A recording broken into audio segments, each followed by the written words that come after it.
इसके पा दो लेगा। दो प्रकार हैं। जैसे आपको ऑफिस जाना है, वो बहुत राइट टाइम, वो भी भगवत सेवा है। तो जो भी भोग बना वो दिखाया और जय और पा लिया। इसके बाद फिर जो घर में है, वो जब राजभोग बनाए, दोपहर का भोजन, तो आराम से 10 मिनट 15 मिनट सामने रख के नाम जप करें, मानो कि प्रभु पार है ऐसा। पर हम बिना उनको अर्पित के पा नहीं सकते। और हमें जाना है ऑफिस, अब टाइम है नहीं कि 15 मिनट हम तो ऐसे दिखाया राधा वल्लभ लाल की जो पाया और चले गए। तो जो घर के और सदस्य हैं, तभी जो श्री विग्रह की सेवा है वो गृहस्थी में अकेले पूर्ण नहीं होती, परिवार के सहयोग से पूर्ण होती। मानो पत्नी है, बच्चे हैं, उनको बता दिया कि ये तो हो गया, अब इसके बाद पवित्र करके रसोई मनिया करना, फिर भोग लगाना, और फिर थोड़ा पद गायन करना, नाम कीर्तन, फिर पा लेना प्रसाद। अब हमारे पास सामान प्रभु जान रहे हैं। अब उस समय आंख मूंद करके ध्यान करने का समय नहीं, ऑफिस जाने का समय। वहां अगर आपका समय लेट होता रहा तो वहां आपकी ड्यूटी, और उसी से तो ठाकुर सेवा बन रही, परिवार सेवा बन रही, तो वो भी कर्तव्य कर्म पूजा हुआ ना। तो ये अवस्था अवसर के अनुसार हम देखते हैं।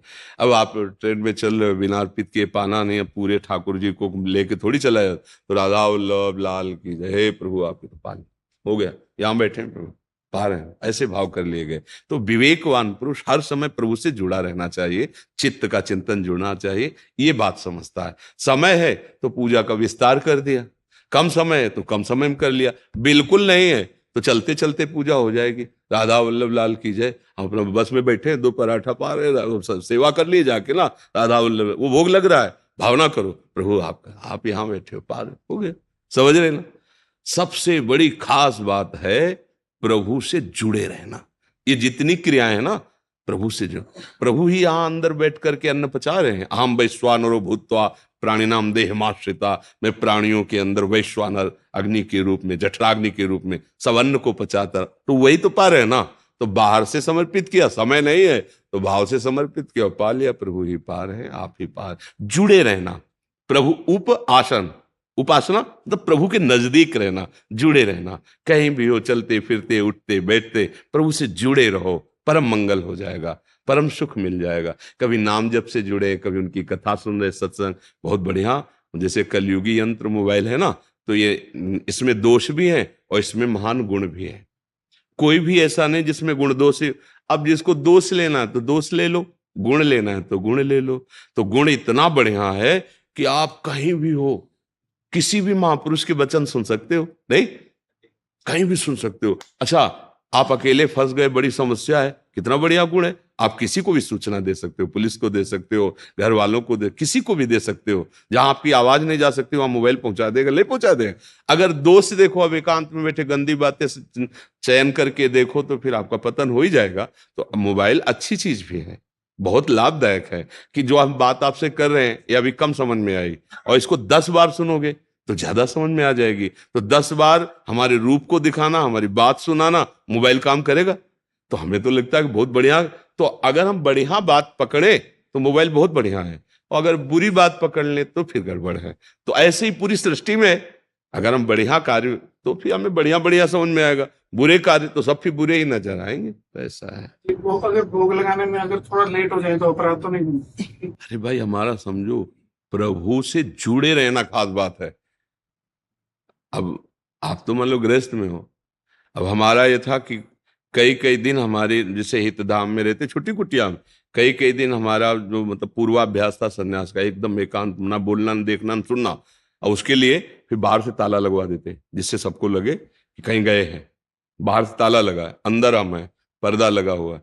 इतनी मिश्री रहती थी, थोड़ा टुकड़ा लिया, श्री जी को भोग लगाया, स्नान करा के पर्दा लगा दिया, अब बैठे चिंतन कर। दूसरे दिन फिर रात्रि में उठे, शौच स्नान, फिर अंदर, फिर वहां जो माली था उससे ताला लगवा। इतनी मिश्री, 2 2 दिन 3 3 दिन कोई चिंतन का। भगवान भाव देखते हैं, भजन देखते हैं। आप मान लो सुबह से शाम तक कुछ नहीं, तो शाम के जब पाओ तब उनको पवा दिया।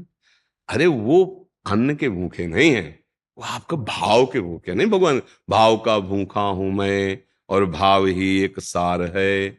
भाव से मुझको भजे तो भव से बेड़ा पार है। भाव बिन सुनी पुकारे मैं कभी सुनता नहीं। भाव पूरित टेर ही करती मुझे लाचार।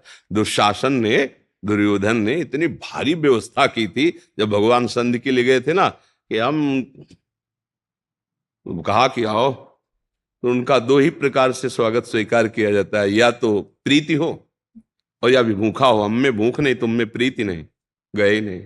और वही प्रभु उसी क्षण विदुर जी के घर जाते हैं, भाव दशा में विदुरानी उनसे मांग के कहते, कुछ खवाओ, भूख लगी है। भगवान क्या, काय की भूख लगी? भाव की। विदुरानी जी ऐसे कि कुछ सुध ही नहीं, वो केला रखे, आप लाओ और मुझे पवाओ। लाई केला, गूदा फेंक रही, छिलका पवा रही। प्रभु कैसे पा रहे? जैसे स्वादिष्ट पाया जाता है, पुलकित हो रहे हैं। वो पवाने में पुलकित है, प्रभु पाने में पुलकित है। अब विदुर जी जब आए तो उनका, अरे बाबरी, ये क्या गूदा सब इधर पड़ा हुआ है, छिलका प्रभु को खवा रहे। ऐसे किया और गूदा, बोले विदुर जी वो स्वाद नहीं, जो काकी के पवाने में स्वाद था वो अब स्वाद, अब स्वाद। भाव भगवान क्या पा रहे हैं? बोले छिलका पा रहे हैं। पा द्वारिकाधीश अनंत ब्रह्मांडों का ऐश्वर्य चरणों में लुट रहा है, और सुदामा जी के जब तंदुल छीन के पा रहे ना, आहा, तो रुक्मिणी जी आश्चर्यचकित हो रहे हैं। ऐसा तो किसी भोग में नहीं बोले, इतने 56 भोग लगते, कभी नहीं बोले। आज एक गरीब ब्राह्मण के तंदुल, चावल भी पूरे नहीं थे, तंदुल बन टुकड़े आ गए, और भगवान ऐसे पारे, रोमांच हो रहा है भगवान को। कहे, आह, आज पूरा विश्व तृप्त हो रहा है सुदामा, तुम्हारे इन तंदुलों से आज पूरा विश्व। क्या है, क्या है इनमें? क्या है? भाव। भाव है, भाव। सबरी जी के बेर, बेर कोई बहुत अंगूर है क्या? और भगवान कैसे पा रहे हैं? बार बार प्रशंसा करते हुए पा रहे हैं। क्या है इसमें? बेर में क्या है? बेर कोई प्रशंसनीय भाव। ये बात हम जो कह रहे हैं उसको समझो। आपका भाव है ना, प्रभु मेरे भूखे होंगे, बस काश हमारे पास आधा घंटा समय होता और मैं ऐसा ऐसा ऐसा, वो हो गया, प्रभु ने पा लिया, आपका काम हो गया। भाव सा जुड़े रहो, प्रभु से जुड़े रहो। हाँ, समय है तो हम समय प्रगट में, नहीं तो कर्तव्य। भाई जी से हनुमान प्रसाद पोद्दार जी से बड़े बड़े लोग मिलने आते, संत जन सब मिलने आते। उनकी सेवा में राधे श्याम बंका जी थे, संपादन का कार्य भाई जी की स्थिति के अनुसार, जो कभी कभी भाव में डूब जाते, 20-20 घंटे शुद्ध नहीं तो संपादन कौन करे, वहां संपादन, तो वो मिलने नहीं जाते थे।